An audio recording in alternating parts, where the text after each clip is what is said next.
Hello, everyone, and thank you so much for tuning in to another episode of Grasp Confidence Podcast. I am your host, Tara LaFon Gooch, and today we're going to be talking about PR, communication, relations, getting out in the media, showing up as the best version of yourself, and being seen in a massive way.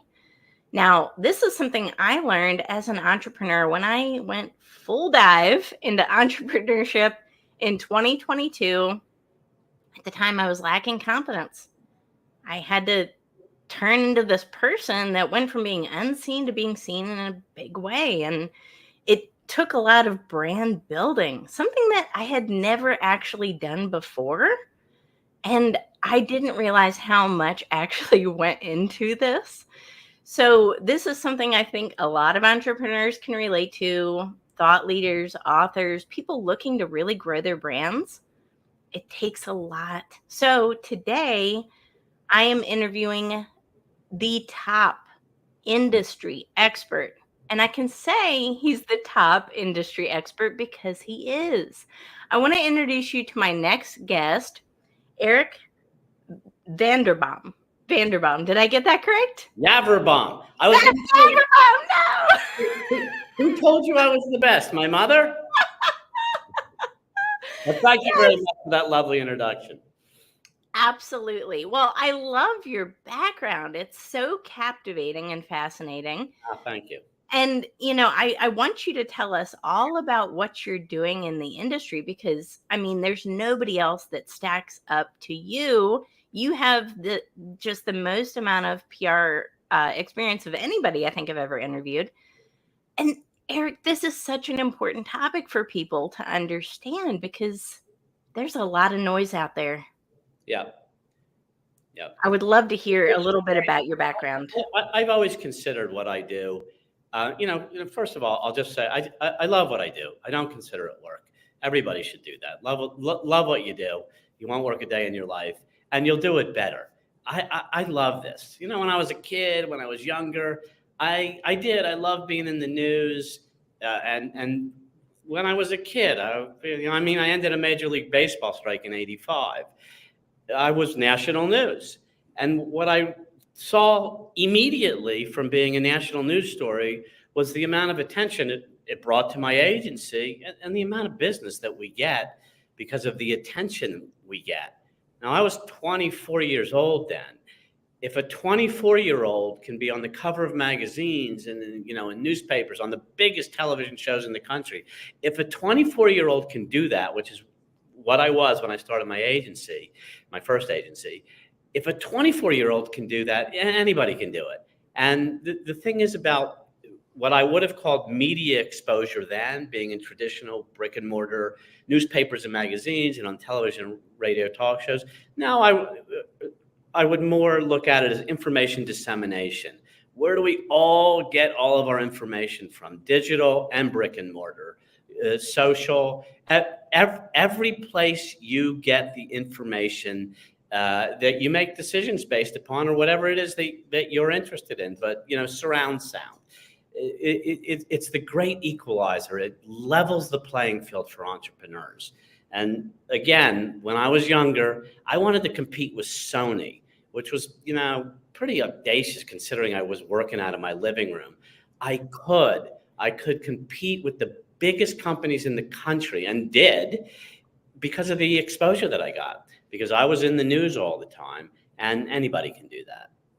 Yes, it's it's so powerful, and I think of these as like little islands of branding that you have in different spots, right? So you have PR, you've got books, maybe a podcast, maybe some media appearances. Podcast is too much work. I'll let you podcasters do the podcast.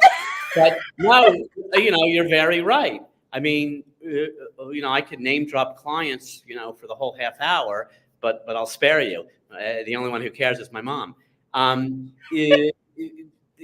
It is so the different things that you can do.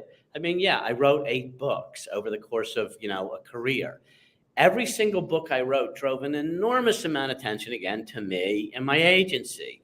I do I did press. I do new media. Today, all my really famous clients, they want to be on podcasts. Everybody wants to be on podcasts. It's another way to shape and form your brand and get your name out there for whatever it is that you're trying to promote. Yes, it's so key, right? Because, before anybody decides to do business with us, what do? Well, they look us up on Google, right? Yep, that's right. And, the power of PR outlets and just being seen, podcasting, it's all SEO. And Well, now it ultimately, is. That's right. And what I literally, what I say in a first call, a first meeting to a prospective client who generally speaking now, at this stage of my career, call us, is Google me. I don't even need to talk. Just Google me. And in part, that's because I practice what I preach. In part, I want to make sure anytime anybody's looking for, PR agencies, anytime anybody's looking for a high profile PR guy, they're going to find me. Always. That's how much we're out there. That's how, you can literally, and again, not to belabor the point about my only fan, my super fan, my mom, no one else is going to do this, but you can go 40 pages deep in my Google search and read about my career. You can read about my career all the way to the time Google started. So it's the power of that, the way that people find me, and even if they don't find me, and I can just literally say with somebody that I'm meeting for the first time, just Google me. You'll read something about me this week, any given week. Here's a perfect example. I'm doing this podcast. This podcast will be the thing I brag about 4 or 5 days from now because it'll be the most recent. We constantly do that. People can very easily find us. They can look at our whole history, all the famous things we were involved in, all the high profile, projects we've been involved in, all the things that we were with, like a vitamin water from, the garage to $1 billion and everything in between. You can read about all of that. I don't even have to talk about it. It's all out there. You can find it real easy. yes. And all of these, this digitization of our personal brand, it builds that trust factor because what do we need, right? We need know, like, and trust. Well, it also builds the know factor, right? Because people can Google you, but it also builds that trust factor because people see you in highly respected publications and third-party outlets. Again, it's a third-party verification of who you are and who your business is. Yeah, But it well, also, if I was in the New York Times, if I was in the Wall Street Journal, if I was on Good Morning America, I must be the greatest. And yeah, I was in all of those places. Does that really mean that I'm the greatest? Probably not. Or more realistically, no, it doesn't. Nevertheless, when you're in those types of credible publications and television and radio talk shows, places that people rely on, there really is no questions asked. That's what people are interested in. You establish credibility that way. It's the greatest way to draw traffic or interest in whatever, whether you're trying to sell a widget, whether you're trying to sell a brand, whether you're trying to sell a persona, whatever it is that you want people to be interested in, you want credibility, you get a little press exposure. You would not believe, one, how that reverberates all around the digital world, and two, the credibility that it gives you. When I walk into a conference room, everybody's read about me already. They already did exactly what you're saying. They already Googled me and they're like, wow, oh my God, he wrote this, he wrote that, he was on this, he was on this, he did this, he did that. I don't have to say a word. I walk in, it's a lot easier. it's so much easier. And it also helps with your brand positioning, which is something I'm pretty passionate about as well.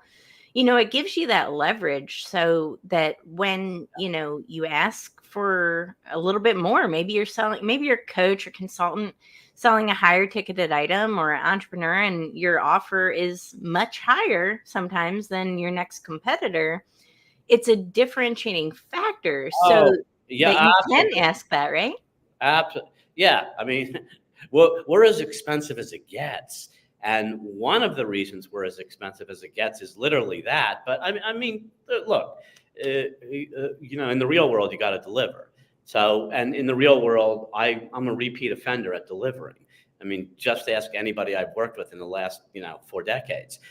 They'll all tell you the same story. You'll see a pattern of, 1 year it's vitamin water, 1 year it's Tybo, 1 year. I mean, I can go on and on and on. And I started, look, when I was younger, if you could afford me, we took you. Didn't matter who you were. It's a lot different now. We literally have a line out the door. We're very particular in the clients that we pick and the partners that we work with. And I don't feel like I'm in the service business anymore. I feel like everybody that I work with is a partner. Everybody that I work with came to me for my literal expertise. And I think we're as good as it gets in our expertise. But every single client I have is smarter than me. Every single client I have I have many clients who have made countless billions because they're smart. In things that I couldn't do. I can't even count to 1 billion. Well, that's exactly how we met, was my interview with one of your clients who is a $1 billion entrepreneur. So this is exactly what Eric is talking about, everybody who's listening, right? This is how it works. And then Absolutely this is how correct. you build relationships. Absolutely correct. And, another lesson in there is, she's highly, highly accomplished. A very, very long time client of mine, Liz Elting, actually, I'm going to see her at the UN later today. The company you keep. You sit at the winner's table, the conversation's different there. And I've had to me, it's the greatest gift of my career. One, when I was younger, was the mentors that I had. They're famous, characters that have traipsed in and out of history that I've learned from. And, two, the people that I work with, that both in my own agency and our clients, it's the winner's table. We have a whole different conversation. We will always be successful at what we do, always, because of the company that we keep. It's all about that proximity. What you hit on is so key, because this is something that I talk about all the time. Listen, everybody, we can't rise if we are around people that are not rising or have risen to a certain level of success and potential. And you know what? Those people that we look at, I look at Liz Elting and I say, oh my gosh, she's the pinnacle. She's thinking, how can I keep rising? Well, yeah, let me tell you, she's a perfect example. I try to keep pace with her. Good luck. Good luck. That's right. But look, the thing is about it is that if you think about when I was younger in this industry, and we had very big, clients. Domino's Pizza was a client when I was a kid. Subway sandwiches, Sony. I mean, I can go on and on. What I didn't like about the life of a PR guy or a PR practitioner was I had no audience with the top level. I definitely wasn't ever going to get in a CEO's office. I didn't sit on a board. Nobody cared about what the PR guy thought to be on a board of any sort of a board. I sit on many now. And I wanted to understand leadership because I thought we could practice the art of public relations better if I had direct access to the top decision maker, the CEO. So I just wanted to understand leadership. I was invited into the Young Presidents Organization when I was young in New York City. I was in it for a very long time. I ended up being the chapter chairman of the chapter in New York City, and I got to meet, and be friends with William Laud or Massimo Ferragamo, Tony Malkins, whose family owns the Empire State Building. They were all in my chapter, just as some examples. The whole chapter was a name-dropping experience. But what I learned from them about leadership and the amount of time that I spent studying that singular descriptor, that singular title, that singular adjective, leadership. Who are the great leaders? And how can I learn from them? And how can I even get access to them? And YPO was the start of it. Leadership Secrets of the World's Most Successful CEOs, which was my 3rd or 4th book. I can't remember what it was. It's my biggest selling book. That book has sold over 3 million copies to date. was my study. It was taking it up one level, and I got access to 100 powerful leaders. I asked them all the same 4 questions so I could find out the secret formula of leadership. And by the way, Liz Elting is in that book. She's one of the chapters. And there's 99 other great ones, and that's probably why 3 million people wanted to read that particular book. But I did that book on purpose for branding. I knew that book would do 2 things for me. I never knew it would sell. What I say to all authors is don't quit your day job. I had no idea that book was going to sell. That's right. I had no idea that book would sell the way that it did.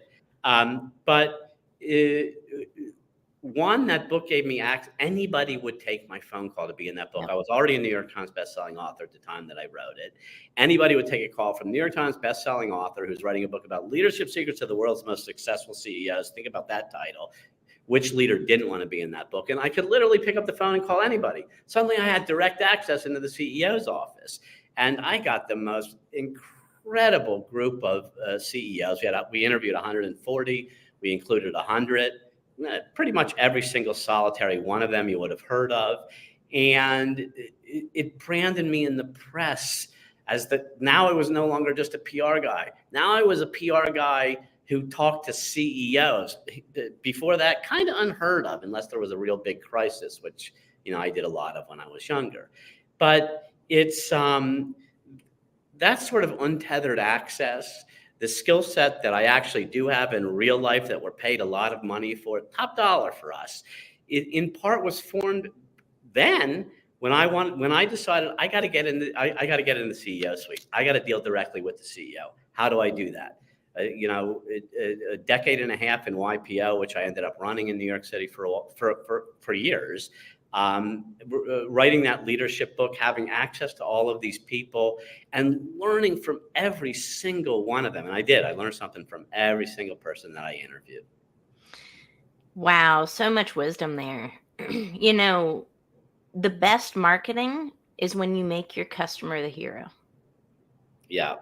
And that's exactly what you did with that book. You got to interview these high-powered CEOs, honor them in your book, have them share their stories in their book. They feel good about it because they're automatically in a book that talks about, the best CEOs. Well, everybody wants to be in that book, just like you said. Well, yes. I mean, when the first interview I did was with Ken Kressa. Ken was the chairman of Northrop Grumman at the time, largest, supplier to the military, a country unto their own. Yeah. And I get on the phone with Ken. I've been on the phone with him for, I don't know, a minute of the interview. And he says to me, can we buy 50,000 copies of that book? This is before, it's in the first minute. Wow.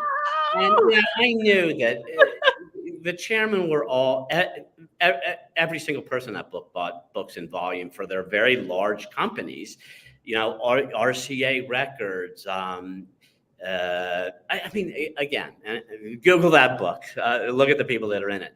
They all bought books because they were all honored by being one of, the world's most successful CEOs.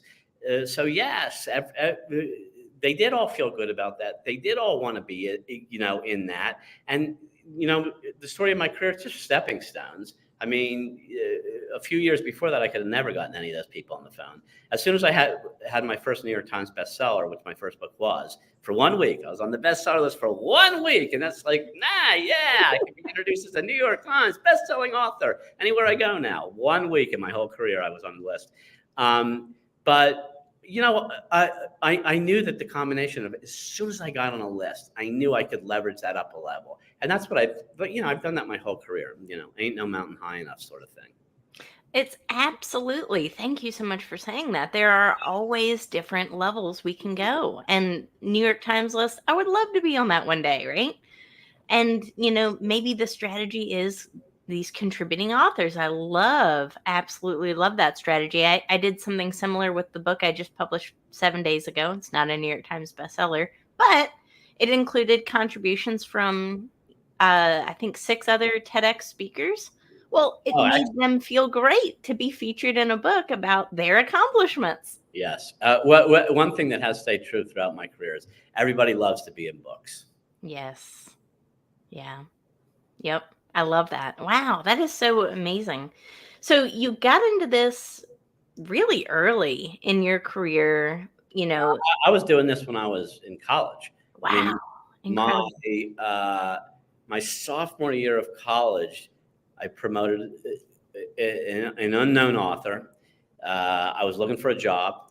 I met him. I thought, oh, I was so starstruck. I met an author. He had his first book coming out. And I asked him if he knew anybody. I was trying to network and find a job. I needed a paying job for an internship in college. And he called me back and he said, I don't know anybody, but I'll pay you $100 a week to promote my first book. His first book was called Getting Yours, The Complete Guide to Government Domestic Assistance, which was a New York Times bestseller. And nobody expected it to be. It's literally a cut and paste of a federal document.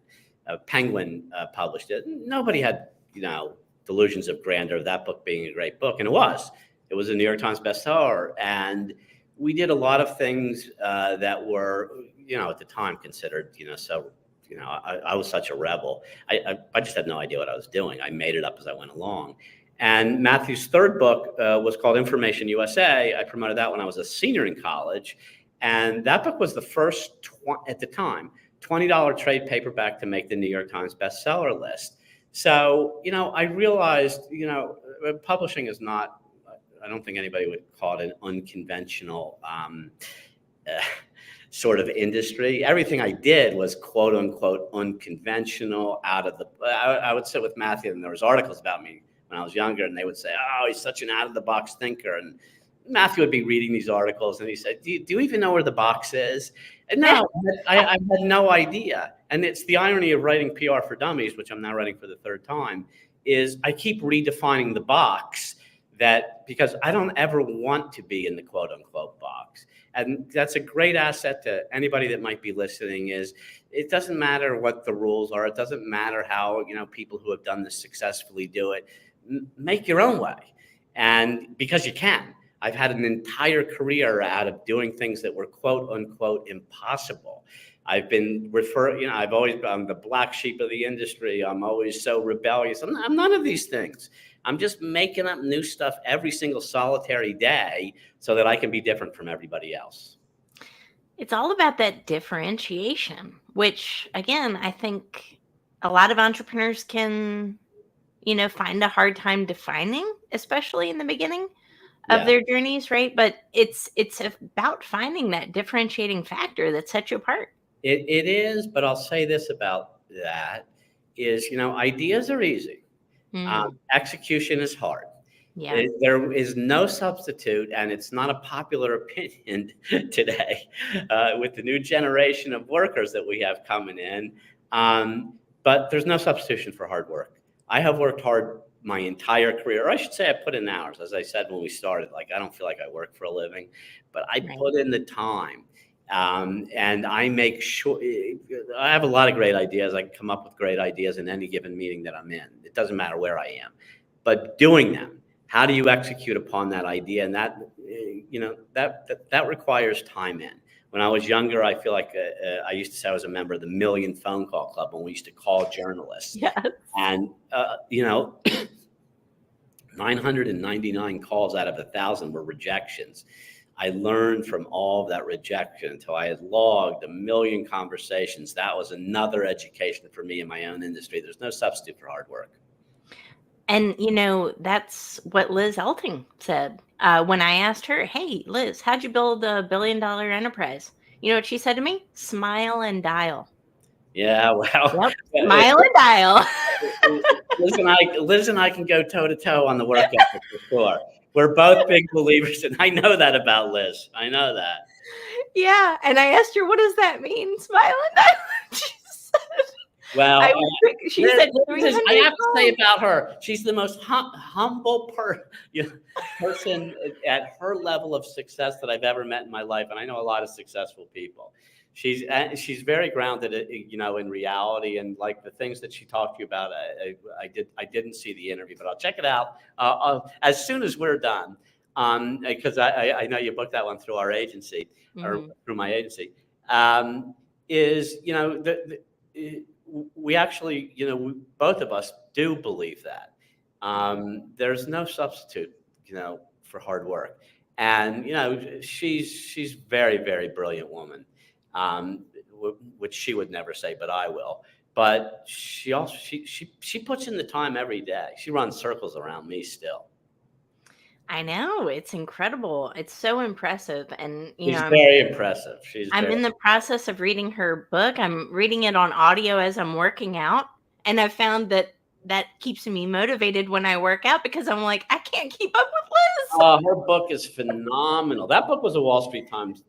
I'm sorry, Wall Street Journal bestseller. Her book is phenomenal. If you're gonna, don't buy my book, buy her book. You'll learn she's more successful than me by a lot. I love that. Buy all of our books. How about that? Hey, there's nothing around. Right. Let's have them all. Put together a package. Your book, her book, my book. That's right. I love it. But this is such an inspiring conversation. We've talked about a lot today. We've talked about PR, showing up, building your brand, building your legacy, really. And I think about that a lot. That's something I'm pretty passionate about, because what legacy are we ultimately building, and what will people remember us for? Well, something, I don't know what people will remember me for. I'm not sure. Harvard's doing a case study on me, and they entitled the case study more or less how I've reinvented myself through the years, because I'm a PR expert, I'm a leadership expert, I've been a high-profile environmentalist for causes I believed in, I've been high-profile politically, I've worked in a White House. I mean, I can go on and on about the different versions of me that you may or may not have read about in the press. What will people think about me? But to me, the most important thing is, what can I give? Like, what can I give back? I've had such an enriching and fulfilling career.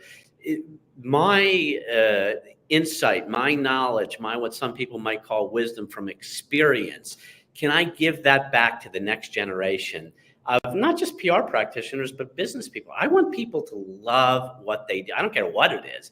Love what you do. Don't work for a living. Love what you do. It's such a better way to live life. It's how we were, I feel like, designed to live. I agree, but I don't think most people practice that. I mean, You realize that every single solitary person, entrepreneur or not, we all have it. There's 86,400 moments in a day. Everybody, there's nobody listening to this that doesn't get 86,400. How many of them do you actually take? How many of them do you actually live? Max it out. Take as many as you possibly can. And if you love every moment that you're in, if you're present in every moment you're in, and you got to do that professionally, it's a life worth living. Absolutely. I love that. And when we're in our zone of joy, when we're doing things that fulfill us, that bring us confidence, a sense of purpose, you don't feel like you're working. That's right. That's right. And when you combine that, the only thing that I like better is watching the Knicks when they're winning, but that's love that. I love that.